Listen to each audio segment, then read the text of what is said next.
Crack movie করে বিশাল দেনায় ডুবে গিয়েছিল বিদ্যুৎ জামওয়াল, কিন্তু এই ফ্লপ মুভির টাকা কিভাবে তুলল সেটা জানলে আপনি খুবই অবাক হবেন, কারণ এই কাজ আগে কোনো নায়কই করেনি। সেই সাথে থাকছে সালমানের সিনেমায় গান গাওয়ার এক আজব শর্ত দিল সিঙ্গার অভিজিৎ, যা শুনলে আপনি হাসবেন না কপাল ছাপড়াবেন এটা আপনার উপর।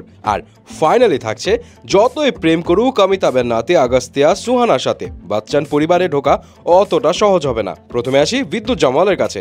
বিদ্যুৎ জামওয়ালের মুভি ক্র্যাক রিলিজ পেয়েছিল এই বছরের 23শে ফেব্রুয়ারি। ক্র্যাক মুভিতে নোরা ফতেহি আর অর্জুন রামপালের সাথে অ্যাক্টর হিসেবে কাজ করেছিলেন বিদ্যুৎ জামওয়াল, কিন্তু অনেকেরই হয়তো জানা নেই যে এই ফিল্মের প্রডিউসারও ছিলেন বিদ্যুৎ জামওয়াল। তার নিজের প্রোডাকশন হাউস অ্যাকশন হিরো ফিল্মসের ব্যানারে রিলিজ পায় ক্র্যাক, আর এটাই ছিল বিদ্যুৎ জামওয়ালের প্রথম প্রোডাকশন। আর প্রথম প্রোডাকশনেই খেয়েছিলেন কোটিং ধরা। টোটাল 45 কোটি রুপি বাজেটের ফিল্ম বক্স অফিসে কামিয়েছিল কোনো রকমে মাত্র 17 কোটির কিছু বেশি, প্রায় 28 কোটি রুপি ডুবে গেছে। আর এই অ্যামাউন্ট বিদ্যুৎ জামওয়ালের জন্য অনেক বড়। এত বিশাল পরিমাণ দেনায় ডুবে যাওয়ার পর অনেকেই অনেক রকম অ্যাডভাইস দিয়েছেন বিদ্যুৎকে, কিন্তু টাকা পয়সা দিয়ে কিন্তু কেউ হেল্প করতে আসেনি। তখন বিদ্যুৎ ঠিক করেন যে এখন কারো অ্যাডভাইস শোনার টাইম নাই, যেভাবে হোক টাকা ম্যানেজ করতে হবে। নিজের এক ফ্রেন্ডের সার্কাস গ্রুপে জয়েন করলেন বিদ্যুৎ জামওয়াল, আর 3 মাসে টোটাল 14 দিন কাজ করেছেন এই সার্কাস গ্রুপের সাথে। আর 14 দিন কাজ করেই সব লোন শোধ। বিদ্যুৎ জামওয়াল নিজেও বলেছেন এটা পুরাই মিরাকল। তিনি ভাবতেও পারেননি যে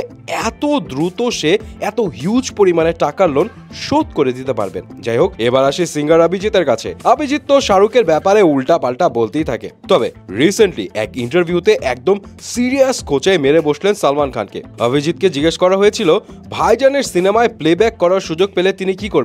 তিনি উত্তরে বলেন, কেন করব না, অবশ্যই করব, কিন্তু সালমান খানের এক্সপ্রেশন অ্যাক্টিং এসব আগে ঠিক করতে হবে। বাপ রে বাপ, কত বড় বুকের পাঠা, ভাইজানের অ্যাক্টিং এর বদনাম। শুধু তাই না, এও বলেছেন যে জুলবার ফিল্মে টান টানা টান টান টান তারা গানে তিনি সালমানের প্লেব্যাক করেছিলেন, তাও না বুঝে, না হলে জীবনেও করতেন না। তিনি আসলে ভেবেছিলেন এটা গোবিন্দার মুভি, কারণ গানের সাথে শুধু নাচে ফোকাস করছে। সালমান খানের চেহারা নাকি খুব একটা দেখানোই হয়নি, আর যতটুকুই দেখানো হয়েছে তাতে ওনাকে ভাইজানের এক্সপ্রেশন অ্যাক্টিং কিছুই হয়নি। ভাইরে ভাই, ভাইজানকে নিয়ে কত বড় কথা। আপনাদের কি মনে হয়, অভিজিৎ কি ঠিক বলছেন? ফাইনালি আসি শাহরুখের মেয়ে সুহানা খান এবং অমিতাভ বচ্চনের নাতি আগস্তা নন্দার কাছে।